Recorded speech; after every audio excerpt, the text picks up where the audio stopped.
அனைவருக்கும் வணக்கம். போஸ்ட் ஆஃபீஸ்லேருந்து பார்த்தீங்க அப்படின்னா ஜிடிஎஸ்க்கான நோட்டிஃபிகேஷன் வந்து கொடுத்துருக்காங்க. காலையிலே வெப்சைட்டில் வந்து அப்டேட் பண்ணியிருந்தாங்க. ஸோ இப்போ வந்து பார்த்தீங்கன்னா வேகன்சி வந்து ஒவ்வொரு சர்க்கிள்லையும் எவ்வளோ வேகன்சி இருக்குது, அப்ளை பண்ணுறதுக்கான ஆன்லைன் அப்ளிகேஷன் அந்த போர்ட்டல் எல்லாமே வந்து ஆன் பண்ணிட்டாங்க. ஸோ டீட்டெயிலாக வந்து நோட்டிஃபிகேஷன் என்ன கொடுத்துருக்காங்க, எவ்வளோ வேகன்சி வந்திருக்கு, நம்ம தமிழ்நாட்டுக்கு எவ்வளோ வேகன்சி வந்திருக்கு அப்படின்றத இந்த வீடியோவில் நம்ம வந்து பார்க்கலாம். ஒட்டுமொத்தமாக சொல்லணும் ஆல் ஓவர் இந்தியாவுக்கு அப்படின்னு பார்த்தீங்க அப்படின்னா 44,228 வேகன்சி ஒட்டுமொத்தமாக வந்திருக்கு. பட் நம்ம தமிழ்நாட்டுக்கு எவ்வளோ வந்திருக்குதுன்னா பாருங்கள், இங்கே பாருங்கள் தமிழ்நாடு தமிழ்னு போட்டிருக்காங்க இல்லையா. ஸோ இதில் வந்து பார்க்கும்போது நமக்கு ஒட்டுமொத்தமாக 3,789 வேகன்சி வந்திருக்கு. 3,789 வேகன்சி இருக்குது.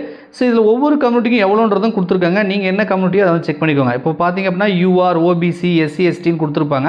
ஸோ அதுக்கு நேராக என்ன இருக்குது அப்படின்றத நீங்கள் பார்த்துக்கோங்க. ரைட்டா பாருங்கள், இது யூஆர், அந்த மாதிரி ஓபிசி இது மாதிரி போட்டிருக்காங்க இல்லையா. ஸோ இது கம்யூனிட்டி வைஸாகவும் கொடுத்துருக்காங்க. ஸோ தமிழ்நாட்டுக்கு ஒட்டுமொத்தமாக எவ்வளோ வேகன்சி வந்திருக்கு, உங்கள் கம்யூனிட்டிக்கு எவ்வளோ வேகன்சி வந்திருக்குன்னு பார்த்துக்கோங்க. இதை சர்க்கிள் வைஸை நீங்கள் அப்ளை பண்ணும்போதும் உங்களுக்கு என்னென்ன சர்க்கிளில் எவ்வளோ வேகன்சி இருக்குன்றதை வெப்சைட் மூலிமா நீங்கள் செக் பண்ணிக்கலாம். சரி, இதுக்கான டீட்டெயில் நோட்டிஃபிகேஷன், ஏஜ் லிமிட் என்ன, எஜுகேஷன் குவாலிஃபிகேஷன் எப்படி செலெக்ஷன் பண்ண போகிறாங்க, சம்பளம் எவ்வளோ அப்படின்றதும் நம்ம வந்து பார்க்கலாம். ஸோ இப்போ நம்ம பார்க்குறது டீட்டெயில் நோட்டிஃபிகேஷன் வந்து கொடுத்துருக்காங்க. அது வந்து பார்த்தீங்கன்னா நம்ம ஏற்கனவே அதை சொல்லியிருப்போம், நோட்டிஃபிகேஷன் வந்து கொடுத்துருந்தாங்க. வெப்சைட் நோட் பண்ணிக்கோங்க. இதுதான் வந்து வெப்சைட் indiaPostGDSonline.gov.in. இந்த நோட்டிஃபிகேஷன் ஆகட்டும், அப்ளை பண்ணுறதாகட்டும், ரிசல்ட் கொடுக்குறதாகட்டும் எல்லாமே இந்த வெப்சைட் மூலிமா தான் நீங்கள் வந்து செக் பண்ணிக்கணும். என்னென்ன போஸ்ட் வந்திருக்கு அப்படின்னு பார்த்தீங்க அப்படின்னா கிராமின் டக் சேவக், ஜிடிஎஸ் தான் வந்திருக்கு. அது என்னென்னா பிபிஎம் அப்படின்னு சொல்லுவோம், அதாவது branch post master, assistant branch post master, அதாவது ஏபிபிபிஎம் டக் சேவாக்னு சொல்லுவாங்க. இந்த போஸ்ட்டுக்கு தான் வந்து கால்ஃபர் வந்து பண்ணியிருக்காங்க. ரைட்டா, சரி. மெயின் இம்பார்ட்டன்ட் வந்து பார்த்துக்கலாம். இம்பார்ட்டன்ட் டேட் வந்து பாருங்கள் 15/7/2024. இன்றைக்கிலேருந்து வந்து நீங்கள் ஆன்லைன் அப்ளிகேஷன் வந்து பண்ணிக்கலாம். கடைசி தேதி பார்த்துக்கோங்க 5/8/2024 அப்ளை பண்ணுறதுக்கான கடைசி தேதி கொடுத்துருக்காங்க. அதுக்கப்புறம் ஏதாவது எடிட் பண்ணுறதா இருந்துச்சுன்னா அப்ளிகேஷனில் 6/8/2024 8/8/2024 அப்ளிகேஷன் வந்து எடிட் பண்ணிக்கலாம் அப்படின்றத வந்து கொடுத்துருக்காங்க. ஸோ இந்த டேட் வந்து நோட் பண்ணிக்கோங்க. அடுத்தது வந்து பார்த்தீங்கன்னா இந்த போஸ்ட் நேச்சர் எப்படி இருக்கும், என்ன ஒர்க் இருக்கும் அப்படின்றதெல்லாம் கொடுத்துருக்காங்க. நீங்கள் நோட்டிஃபிகேஷனை டவுன்லோட் பண்ணி செக் பண்ணிக்கோங்க. வெப்சைட்டுக்கான லிங்க் வந்து நான் டிஸ்கிரிப்ஷனில் கொடுக்குறேன். ஓகேவா, சரி. இதுக்கப்புறம் சம்பளம் பார்த்தீங்க அப்படின்னா பிபிஎம்முக்கு வந்து 12,000லேருந்து 29,380 ரூபா கிடைக்கும்ன்றாங்க ஸ்கேலு. அதே நீங்கள் ஏபிபிஎம் டக் சேவாக்ஸ் பார்த்தீங்கன்னா ஒரு 10,000லேருந்து 24,470 ரூபா வந்து சம்பளம் கிடைக்கும் அப்படின்றத சொல்கிறாங்க. ஏஜ் லிமிட் இது ரொம்ப ரொம்ப இம்பார்ட்டன்ட். ஸோ ஏஜ் லிமிட்டை பொறுத்த வரைக்கும் பார்த்தீங்கன்னா குறைந்தபட்சம் 18 வயசு கம்ப்ளீட் ஆகிருக்கணும், அதிகபட்சம் 40 வயசு வரைக்கும் இருக்கலாம்னு சொல்கிறாங்க. ஸோ அதாவது age will be determined as and the last date of submission of online அப்ளிகேஷனோட கடைசி தேதியின் அடிப்படையில், அதாவது கட் ஆஃப் டேட்டு, அந்த தேதியின் அடிப்படையில் நீங்கள் வந்து மேக்ஸிமம் 40 வயசுக்குள்ளே தான் நீங்கள் அப்ளை பண்ணிக்கலாம்.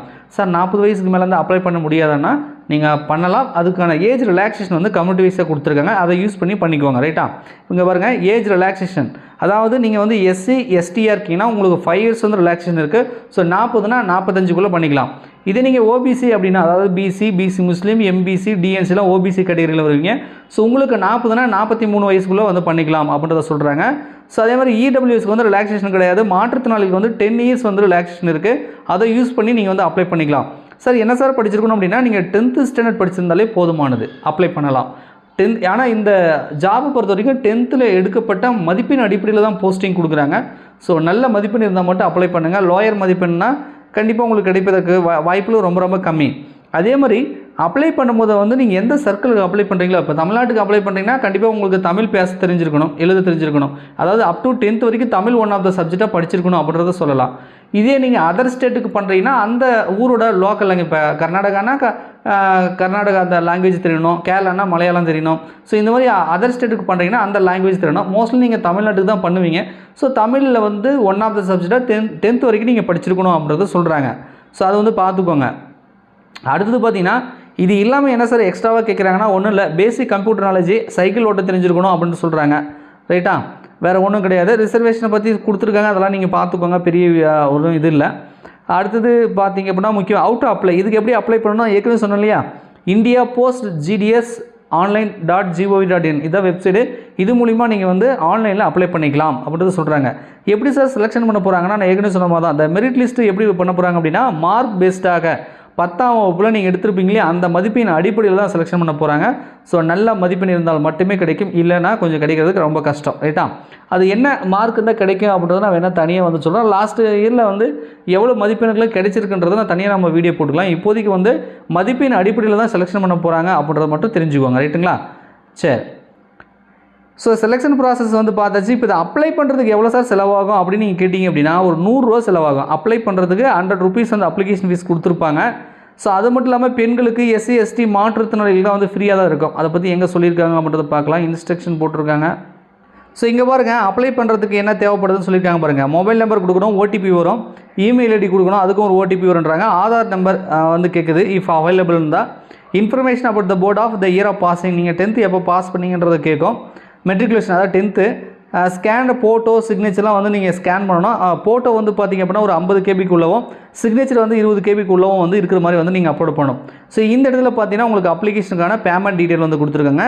ஸோ இதுக்கு அப்ளை பண்ணுறதுக்கு வந்து பார்த்தீங்கன்னா உங்களுக்கு ₹100 வந்து பேமெண்ட் இருக்கும் அப்படின்றத சொல்கிறாங்க. இருந்தாலும் கூட பெண்களுக்கு கிடையாது, எஸ்சி எஸ்டி கேண்டிடேட் கிடையாது, மாற்றுத்திறனாளிகளுக்கும் கிடையாது, 3ஆம் பாலினத்தவர் திருநங்கைகளுக்கும் வந்து இந்த அப்ளிகேஷன் ஃபீஸ் கிடையாது. அவங்களுக்குலாம் ஃப்ரீ தான். மற்றவர்களுக்கு மட்டும் அப்ளை பண்ணுறதுக்கு ₹100 ஆகும் அப்படின்றத சொல்கிறாங்க.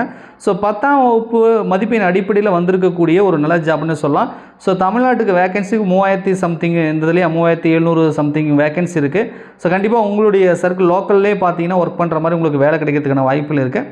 கொஞ்சம் அப்ளை பண்ணும்போது பார்த்து வந்து அப்ளை பண்ணுங்கள். ஏன்னா கொஞ்சம் வேகன்சி எங்கே அதிகமாக இருக்குது, எது ரூரல் ஏரியாவாக இருக்குது, அதுக்கெலாம் வந்து ப்ரிஃபரன்ஸ் கொடுத்து அப்ளை பண்ணிங்கன்னா மேபி வந்து மார்க் குறைவாக இருந்தால் கூட கிடைப்பதற்கான வாய்ப்புகள் இருக்குது. ஓகேங்களா? ஸோ இதுக்கு இந்த ஜாப்ஸ் நம்ம அடுத்தடுத்த தகவல் வந்து உங்களுக்கு கண்டிப்பாக நாங்கள் வீடியோக்கள் கொடுக்குறோம். ஸோ அது நீங்கள் தொடர்ச்சியாக ஃபாலோ பண்ணணும் அப்படின்னா நம்ம சேனலை வந்து சப்ஸ்கிரைப் பண்ணி வச்சுக்கோங்க. இது நம்ம வின்னர்ஸ் கிளாஸ் அகாடமியோட ஒரு புதிய யூடியூப் சேனல். ஸோ இந்த சேனலை சப்ஸ்கிரைப் பண்ணி சப்போர்ட் பண்ணுங்கள். நன்றி, வணக்கம்.